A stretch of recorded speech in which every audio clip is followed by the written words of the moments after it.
Hello everyone, my name is Nandini Mahajan and I welcome you all to our channel Commerce Gyan powered by Wings Kudan। जैसे हम लोगों ने अपना last lecture start किया था with the economics की one shot video के साथ, उसी इकोनॉमिक्स की वन शॉट वीडियो में हम लोग नेक्स्ट लेक्चर लेके आए हैं which is your balance of payment. Balance of payment जो है इट हार्डली 3-4 मार्क्स का चैप्टर है एंड इस 3-4 मार्क्स के चैप्टर को हम लोग वन शॉट में कवर अप करेंगे सो दैट आपकी एक ही वीडियो के साथ एक लेक्चर 3-4 मार्क्स का जो है वो कवर हो जाए। ठीक है, so let's start with the video and video start करने से पहले I request you all please subscribe our channel, do like our video, do comments down so that हम लोग ऐसी न्यू वीडियोस और लाते रहें जो आपके लिए बहुत हेल्पफुल हो।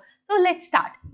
सबसे पहले है balance of payment. Balance of payment is a statement that record all the transaction of a country with rest of the world.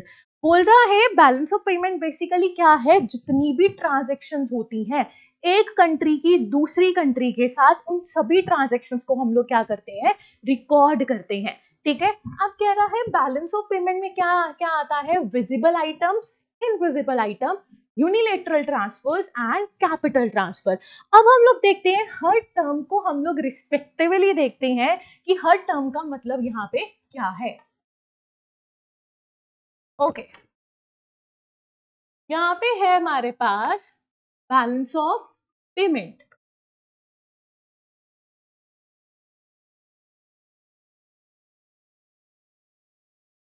What is balance of payment? Balance of payment की अगर हम लोग बात करें,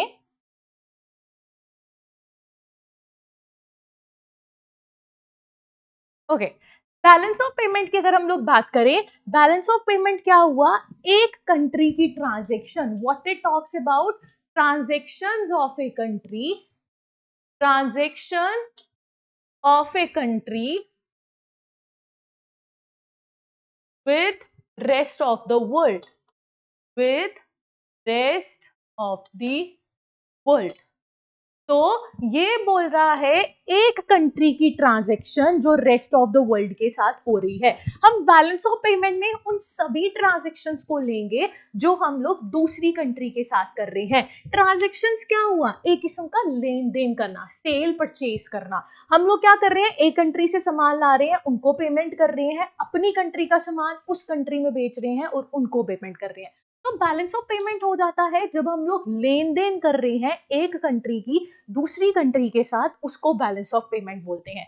बट मैंने बोला था balance of payment में कुछ है इनविजिबल आइटम्स, इनविजिबल आइटम्स, कुछ है विजिबल आइटम्स, कुछ है यूनिलेटरल पेमेंट्स और कुछ है कैपिटल ट्रांसफर्स। अब इनका मतलब क्या है, what does it mean? Invisible item, अब आप बोलोगे कि जो चीज हम लोग देख नहीं सकते उनका कैसे लेन देन हो रहा है। इनविजिबल आइटम्स में आ गया हमारे पास सर्विसेज। हम लोग क्या कर रहे हैं, कुछ सर्विसेज क्या कर रहे हैं, सेल कर रहे हैं दूसरी कंट्री के साथ। अब सर्विसेज क्या होती हैं, अगर मैं यहाँ पे एक्सप्लेन करूं गुड्स और सर्विसेज के बीच में डिफरेंस, अगर मैं यहाँ पे एक्सप्लेन करूं गुड्स और सर्विसेज के बीच में डिफरेंस, पहले डिफरेंस पढ़ लेते हैं फिर हम लोग आगे चलते हैं। अगर मैं बात करूं टच की, गुड्स को हम लोग टच कर सकते हैं बट सर्विसेज को हम लोग टच नहीं कर सकते। Take an example of me only, मैं तुम लोगों को पढ़ा रही हूँ।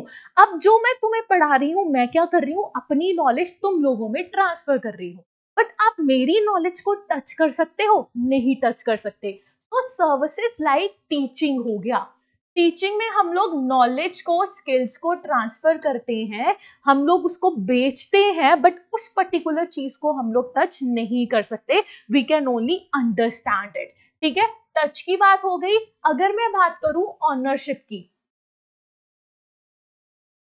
ऑनरशिप क्या होता है, ये पेन स्टेशनरी वाले के पास था, मैंने स्टेशनरी वाले को पैसे दिए और उससे क्या ले लिया, पेन ले लिया। सो ऑनरशिप क्या होगी, ट्रांसफर हो गई हमारी ऑनरशिप। स्टेशनरी वाले की पास ऑनरशिप थी, जब मैंने उसको पैसे दिए, ये पेन मैंने अपने कंट्रोल में ले लिया, तो ऑनरशिप स्टेशनरी वाले से मेरे पास क्या होगी, ट्रांसफर होगी। सो ऑनरशिप जो है वो हम लोग चेंज कर सकते हैं। बट अब मैं तुम लोगों को पढ़ा रही हूँ, मैं जस्ट अपनी नॉलेज ट्रांसफर कर रही हूँ। अब पढ़ाते हुए मैं अपनी डिग्रीज वगैरह तो तुम्हारे नाम नहीं कर रही हूँ। आप किसी डॉक्टर के पास जाते हो, डॉक्टर से अपना चेकअप करवाते हो, डॉक्टर ने तुम्हें कुछ बेचा नहीं, उसने सिर्फ तुम्हें एग्जामिन किया, मतलब उसने तुम्हें अपनी सर्विसेज दी मतलब उसने अपनी सर्विसेज दी, तुम लोग उसको टच नहीं कर पाए। अब मुझे बताओ, जब तुम डॉक्टर के पास गए, डॉक्टर की एमबीबीएस की डिग्री तुम्हारे नाम हुई?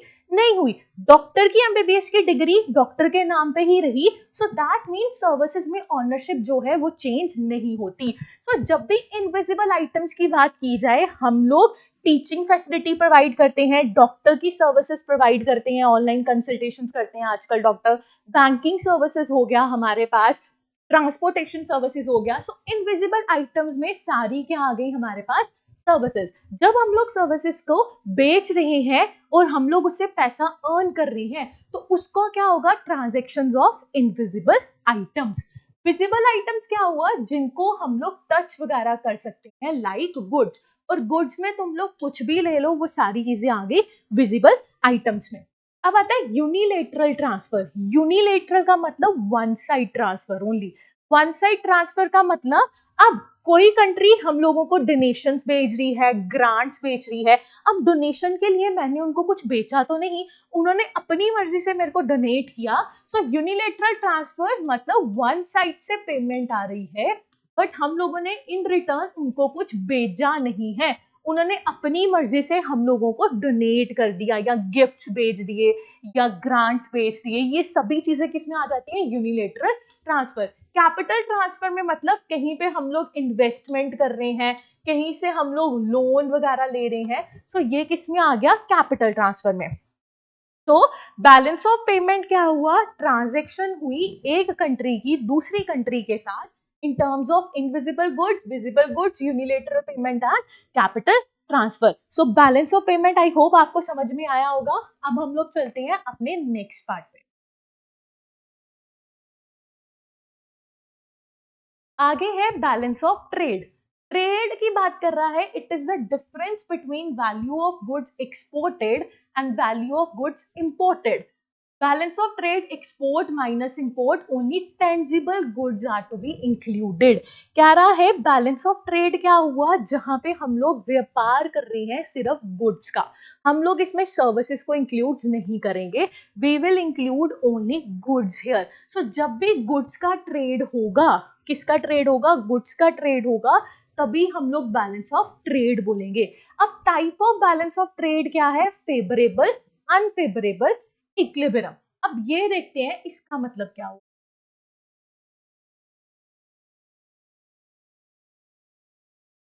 Okay, we are having balance of trade.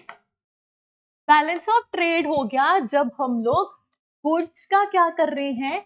Export और इंपोर्ट कर रहे हैं, सिर्फ गुड्स का। हम लोग सर्विसेज को इसमें इंक्लूड नहीं करेंगे, हम लोग सिर्फ गुड्स का एक्सपोर्ट एंड इंपोर्ट करेंगे। मैंने बोला बैलेंस ऑफ पेमेंट फेवरेबल होगा। फेवरेबल का मतलब क्या हुआ? कि किसी कंट्री का एक्सपोर्ट जो है वो ज्यादा है as comparison to import. Unfavourable क्या हुआ?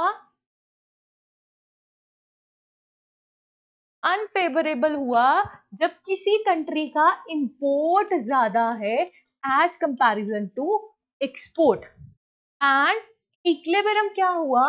When import is equals to your export. तो फेवरेबल ट्रेड जब एक्सपोर्ट ज्यादा है as comparison to import, unfavourable जब इंपोर्ट ज्यादा है। इक्विलिब्रियम मतलब दोनों क्या है? इक्वल में है। अब व्हाट इज एक्सपोर्ट? एक्सपोर्ट होता है जब हम अपनी कंट्री का सामान किसी और कंट्री में सेल करते हैं, that is called export. Import का मतलब है किसी और कंट्री का सामान इंडिया में लेके आना, that is called your import. So balance of trade हो गया कंप्लीट। अब चलते हैं आगे। ओके, अब बोल रहा है बैलेंस ऑफ पेमेंट में दो अकाउंट आते हैं, current account and capital account. Current account में export import of goods, export import of services, unilateral transfer. हम कैपिटल अकाउंट में आती है foreign investment, borrowing and change in foreign exchange reserve. Okay, अब इसको पढ़ते हैं। तो अगर मैं बात करूं, first we are having a current account. Current account होता है जहां पे डेली बेसिस पे जो हमारी ट्रांजैक्शंस हो रही हैं किसी कंट्री के साथ, उन ट्रांजैक्शंस को रिकॉर्ड करना। एंड डेली बेसिस पे क्या हो रहा है, हम लोग एक्सपोर्ट और इंपोर्ट कर रहे हैं। क्या कर रहे हैं, export and import, export and import of goods and services. ठीक है, सो करंट अकाउंट में वो सारी ट्रांजैक्शंस आएंगी जो कि डेली बेसिस पे या रूटीन नेचर की जो भी आइटम्स होंगी वो आएंगी करंट अकाउंट में। टेक एग्जांपल, हम लोग एक्सपोर्ट और इंपोर्ट कर रहे हैं गुड्स एंड सर्विसेज का, दोनों चीजें हम लोग डेली बेसिस पे कर रहे हैं, दोनों चीजों का डेली बेसिस पे लेन देन हो रहा है। And next is your unilateral transfers. अब आप बोलोगे मैम यूनिलेटरल ट्रांसफर तो डेली बेसिस पे नहीं होती है। करेक्ट। तो इस चीज को सिंपल याद रखने के लिए करंट अकाउंट में वो सारी ट्रांजैक्शंस आएंगी which do not create asset nor create liabilities.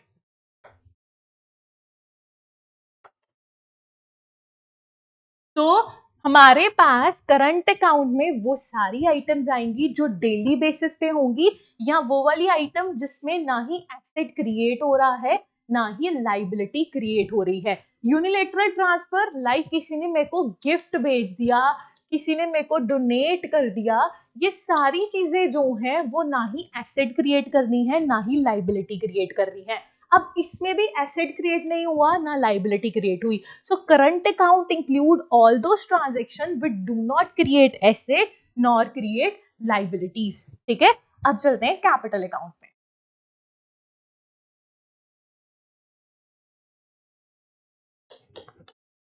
Capital account include all those transactions which create assets and which creates liabilities too।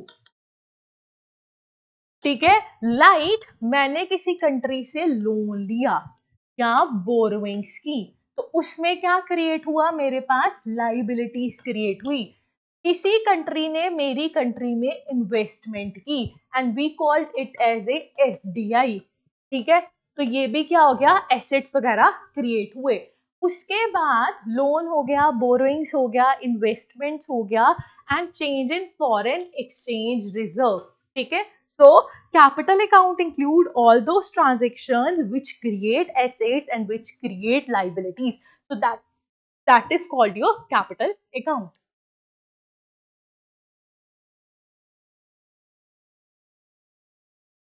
आगे है equilibrium in balance of payment. Current account balance plus capital account balance is equals to 0।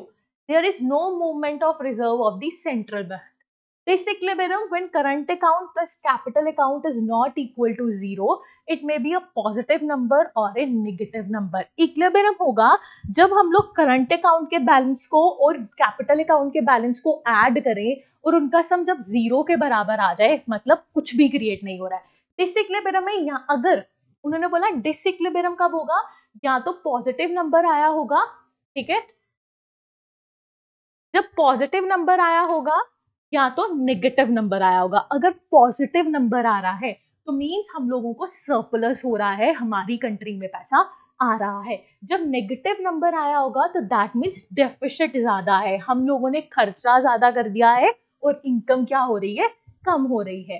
The most important is the difference autonomous transaction में और accommodating transactions में, इसको पढ़ना जरूरी है। Autonomous transaction refers to those international transactions which occur due to economic motive like profit maximization, import of machinery from Japan, FDI. These items are independent in nature. They occur on both current account, capital account. They are above the line items and they are recorded at first time before calculating deficit or surplus। कह रहा है autonomous items मतलब जिनका हम लोग लेन then कर रहे हैं with the motive to earn profit. For example, take an example, कि हम लोगों ने यहाँ पे इन्होंने बोला है हम लोग कोई मशीन लेके आ रहे हैं जापान से। हम लोग यहाँ एक एग्जांपल लेते हैं, लाइक मेडिसिन बनाने के लिए हमारे पास इंग्रेडिएंट रॉ मटेरियल यूज होता है, ठीक है, एक्टिव फार्मास्यूटिकल इंग्रेडिएंट। वो जो एक्टिव फार्मास्यूटिकल इंग्रेडिएंट है इंडिया चाइना से लेके आता है 85%, ठीक है। अब वो इंग्रेडिएंट हम लोग इंडिया में क्यों ला रहे हैं? Because we have to manufacture the medicine, और उस मेडिसिन को बना के we have to earn profit. So जो भी लेन देन हम लोग दूसरी कंट्रीज के साथ करेंगे in order to earn profit, that item is known as autonomous transactions and they are independent। ये करंट अकाउंट की भी हो सकती है, कैपिटल अकाउंट की भी हो सकती है। अगर मैंने इंग्रेडिएंट बाहर से लाया तो इंपोर्ट ऑफ गुड्स हुआ, इंपोर्ट ऑफ गुड्स किस में आ जाएगा? करंट अकाउंट में आ जाएगा।